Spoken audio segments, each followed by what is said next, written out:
Vendredi, plusieurs syndicalistes ont déclaré sur BFM TV pour ne pas être surpris par la colère qui marque les actions contre la réforme des pensions depuis jeudi. Les unions appellent à des rassemblements locaux ce week-end. Blocage université, ring road parisien, station, manifestation. Depuis jeudi, les actions-protestations se sont multipliées par la France contre les 49,3 utilisés par le gouvernement pour adopter sa réforme pension sans vote député, à l'exception de la procédure mouvement adoptée. Dans une note révélée mardi par BFM TV, le renseignement territorial a jugé qu'une utilisation possible de 49,3 était susceptible de « aider » à raviver le différend et potentiellement sa radicalisation. Les syndicats avaient également fait le même avertissement. Le patron du CGT, Philippe Martinez, a déclaré mardi par exemple que « la colère augmente ».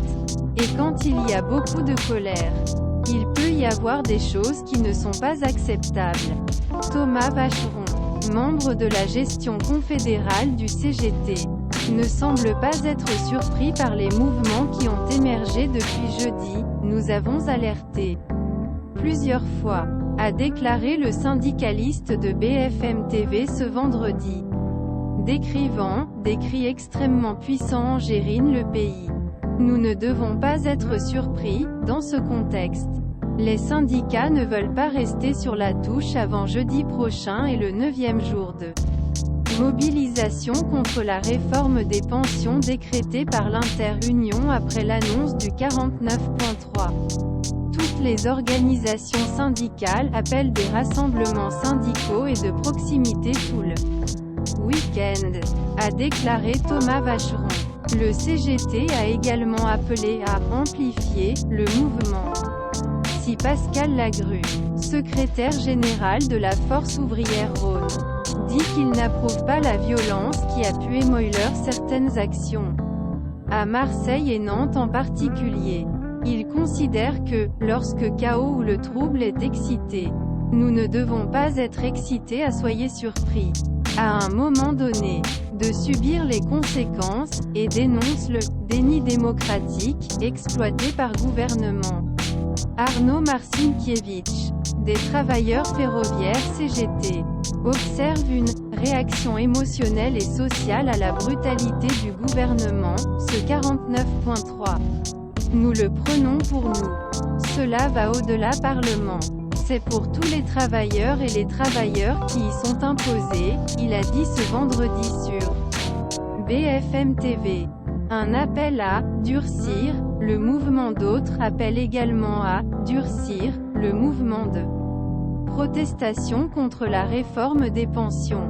Baptiste Talbot, coordinateur de la fonction publique du CGT, estime sur BFM TV que les actions qui se multiplient sont « une excellente nouvelle, il n'y a pas d'autre solution aujourd'hui que durcir mouvement paisiblement, car c'est le seul moyen faire ben d'Emmanuel Macron est forcé à retirer son projet pension 64 ans.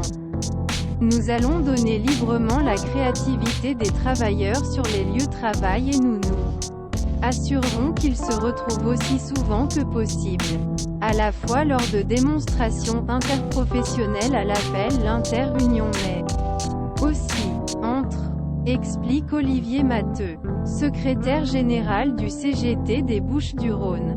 L'objectif, peser autant que possible sur l'économie. Ne pensez pas que nous allons nous laisser faire avec des matraques et 49,3. Avertit également Matteux.